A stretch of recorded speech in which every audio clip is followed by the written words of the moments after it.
بسم اللہ الرحمن الرحیم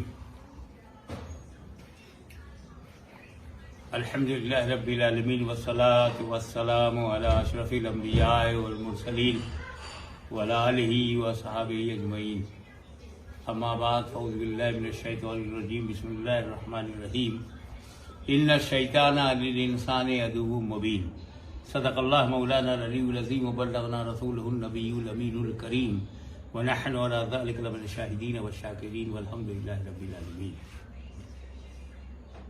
حضرات،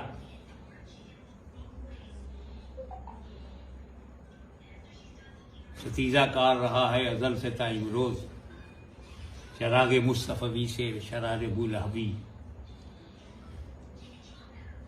اللہ تعالیٰ نے جب نسل انسان کو فروغ دینے کے لیے آدم علیہ السلام کو زمین پر بھیجا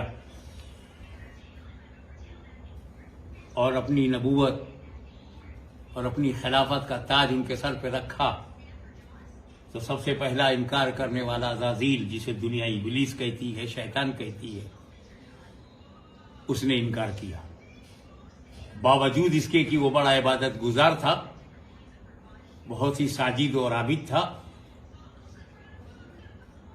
کمال علم اور جمال تقوی سے بہراور بھی تھا، مجلس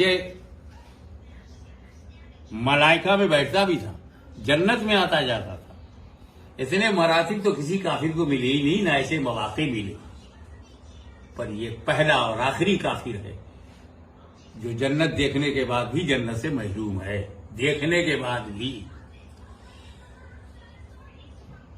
تو نتیجہ یہی ہے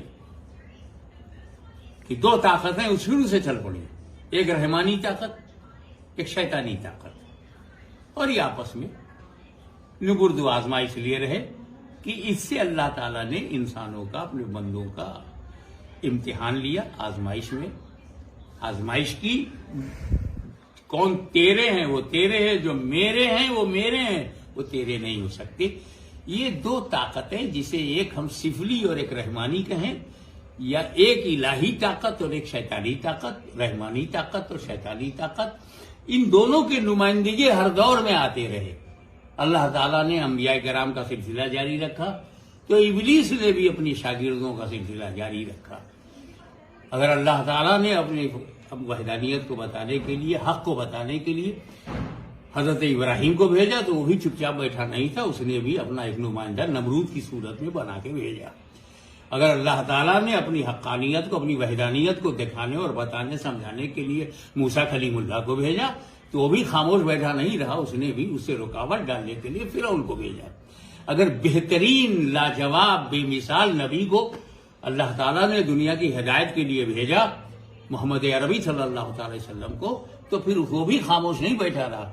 ان کے مقابلے کے لیے اس نے ابو جہل، ابو لہب، عتبہ، شیبہ، نہ جانے کتنے بڑے بڑے لیڈروں کو، نیتاؤں کو اس نے بھی کھڑا کر دیا۔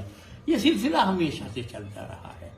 اگر اسلام کی پہچان امام حسین بن کر کے چمک رہے ہیں تو رکاوٹ کے لیے اس کی نمائندگی میں یزید سامنے آ رہا ہے۔